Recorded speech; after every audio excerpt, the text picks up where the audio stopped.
अस्सलाम वालेकुम गाइस, यकीनन आप लोग अच्छे होंगे।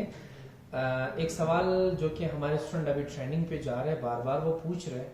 तो सवाल ये है कि how to insert IV fluid direct into the vein without any cannulation. अगर हम आईवी कैनुलेशन नहीं करें, आईवी कैनुला पास नहीं करें, तो हम इसके अलावा डायरेक्ट उस आईवी फ्लूइड को वेन के अंदर कैसे यानी कि इंसर्ट कर सकते हैं, ये हमारा क्वेश्चन है। तो हम जाते हैं, ठीक है, will move towards the patient. हम पेशेंट की तरफ जाते हैं, लेकिन इस कंडीशन को या इस प्रोसीजर को करने से पहले हमें किन इक्विपमेंट्स की ज़रूरत पड़ती है।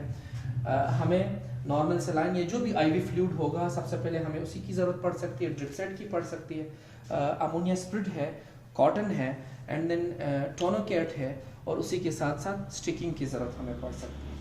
सबसे पहले हम क्या करेंगे, हम इस ड्रिप सेट को ओपन करेंगे और इसी ड्रिप सेट को जो है क्या करेंगे, हम इसी ड्रिप के अंदर यानी कि इंसर्ट करेंगे। जैसे कि हमने अपनी प्रीवियस वीडियो में बताया कि ड्रिप सेट का यानी कि जो स्पाइक है वो हम इसी यानी कि आईवी फ्लूइड के अंदर इंसर्ट करेंगे।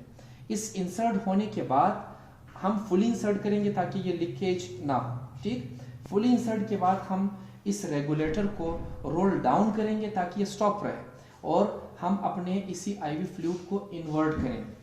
इन्वर्ट होने के बाद ये जो फ्लूइड है ये अपने आप नीचे की तरफ नहीं आएगा, we have to push that. ठीक है, हमने पुश करना है और इसे प्रेस करना है। प्रेस के बाद, प्रेसिंग के बाद ये जो आईवी फ्लूइड है ये इसी चैम्बर के अंदर, जो कि ड्रिप चैम्बर है, यहाँ आ गए। हमने इसको कंप्लीटली फिल नहीं करना है, क्यों? क्योंकि हम फिर इसे मॉनिटर नहीं कर सकेंगे। अब इसे करने के बाद जो हम क्या करेंगे, रेगुलेटर की मदद से हम रेगुलेटर को यानी कि अप साइड की तरफ, और इससे पहले ये ज़रूरी है कि आप निडल को एडजस्ट करने के बाद और इसे टाइट करने के बाद आपने इस रेगुलेटर के रोलिंग को क्या करना है, ऊपर की तरफ लेके जाना है। ठीक है, जब ये रेगुलेटर का रोलिंग ऊपर की तरफ आप लेके जाएंगे, देखिए ये फ्लूइड सारा का सारा इस ट्यूबिंग के अंदर आता जाएगा, और आने के बाद इसमें मौजूद जितना भी एयर है वो सारा का सारा आपने बाहर की तरफ निकाल देना है। जब आपको ये लगे कि अब कोई एयर बबल्स कुछ भी नहीं है, तो आपने इस रोलिंग को वापस रोलिंग डाउन की तरफ लेके आना है ताकि ट्यूब स्टॉप हो, और स्टॉप होने के बाद आपका जो यानी कि टोर्निकेट था, ये अब अपने पेशेंट को यानी कि बांध करके देना है। तो जब हम इसे बांधेंगे यानी कि इस टोर्निकेट को, तो इससे क्या होगा कि ये जो वेन है ये ऊपर की तरफ इंग्रेज होगा, स्वेल होगा। तो इसकी मदद से हम क्या करेंगे, हम इसको पाल्पेट भी करेंगे। अब ये बहुत बेहतर तरीके से ऊपर की तरफ हमें स्वेल होके और एंगरेज होके हमें मिल रहा है, तो हम आसानी से इस निडल को यहाँ पे पेनिट्रेट कर सकते हैं। लेकिन अगर ऐसा ना हो तो हम टैप भी कर सकते हैं, क्योंकि टैपिंग मेथड से ये वेजोडाइलेशन होती है। वेजोडाइलेशन से ये वेन मजीद एंगरेज होगा और मजीद स्वेल होगा, जिससे बआसानी आप निडल को अंदर की तरफ पेनिट्रेट कर सकेंगे। अब हम इस कॉटन के ज़रिए और अल्कोहल स्वेब के ज़रिए या फिर हम स्प्रिट के ज़रिए जो है इसी रीजन को क्या करेंगे, यानी कि वॉश करेंगे फॉर 30। ठीक है, वॉश करने के बाद हम क्या करेंगे, हम निडल को पेनिट्रेट करेंगे।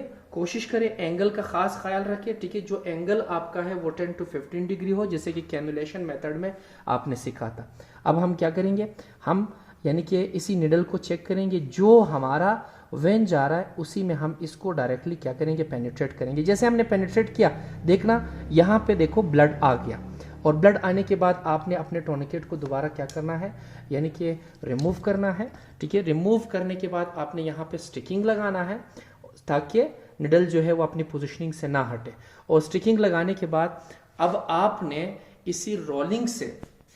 इसी रेगुलेटर से रोल अप करना है।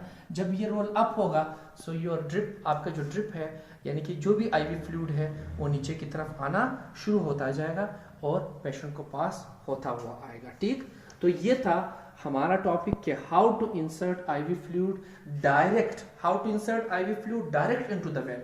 तो हमने डायरेक्टली जो है पास किया विदाउट एनी कैनुलेशन। हमने आईवी कैनुला या इंट्रावेनस कैनुलेशन नहीं की, बल्कि डायरेक्ट जो है हमने आईवी यानी कि फ्लूइड जो था वो हमने ब्लड सर्कुलेशन में पास कर दिया। तो यहाँ तक आपको टॉपिक एंड हो जाता है। Thank you so much and see you in the next video.